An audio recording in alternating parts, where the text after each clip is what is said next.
ဒီနေ့ကျွန်တော်ဝေမျှချင်တာကတော့ဒီ longboard ဘယ်လို break အုပ်လဲเนาะ longboard စီးဘယ်လို break အုပ်ရလဲနောက်ပြီးခြေထောက်နေထားဘယ်လိုထားရလဲဆိုတော့ကျွန်တော်နည်းနည်းဝေမျှပေးမယ်เนาะ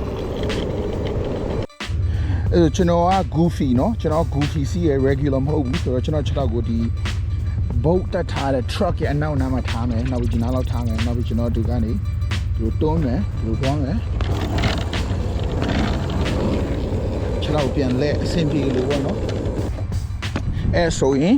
longboard မှာဘယ်လို break အုပ်မလဲဆိုဒီအနေအထားပဲအခုကျွန်တော်ရက်နေတဲ့အနေအထားပဲကျွန်တော်တွန်းရင်ဒီလိုတွားရနော်တွားရင်တွန်းတယ်ဆိုရင်ဒီလိုတွားရတယ် break အုပ်ရင်လည်းကျွန်တော်တို့ဒီအနေအထားတစ်ခုနဲ့ပဲဒီလို balance အတူယူမှခြေထောက်ကိုဘေးနားကနေချစ်ပြီးတော့ဒီခြေထောက်နဲ့အတူတူနော်ဒီဘိန်းလုံးအနောက်မှာမလိုက်နဲ့ဘိန်းလုံးအနောက်မှာလိုက်ပြီး break အုပ်လို့ရှိရင်ဒီလိုညက်တွားမှချော်လဲမှာတေးချာကျွန်တော်လဲဘူးတွားပြီနော်ကဲကျွန်တော် break နဲ့အုပ်ပြမယ်နော်ဒီလိုစီးရဲ6ဒီလိုထားဘိန်းနားကနေဒူးငယ်ကိုမှ6နှစ်ခုကိုရုံအဲ့လိုဆက်ပြီး break အုပ်လို့ရတယ်နော်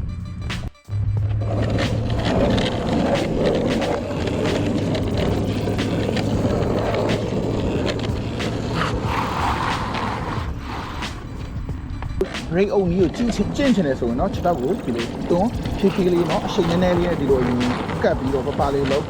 နောက်အဆင့်တက်လာပြီဆိုမှအားနဲ့ဒီလိုဖြီးလိုက်အဲဆိုရင်တော့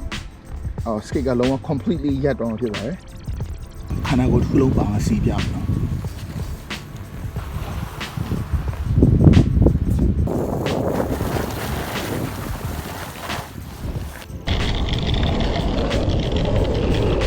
ကတော့ကျွန်တော်ဒီခြေထောက်နဲ့ break အုပ်တဲ့ခုကိုပဲကျွန်တော်ဝေမျှပေးခြင်းနဲ့ဒီဗီဒီယိုသဘောကျရင်ကျွန်တော်နောက်လည်းဆက်လုပ်ပေးမယ်နော်ဒီကအန်ဒီယာကင်းနဲ့စီးနိုင်ဖို့အတွက်အဲ့ဒါအရေးကြီးရယ်ဟို gear ပေါ့နော် full gear protection တွေလည်းအများကြီးတုံးပါကျေးဇူးပဲ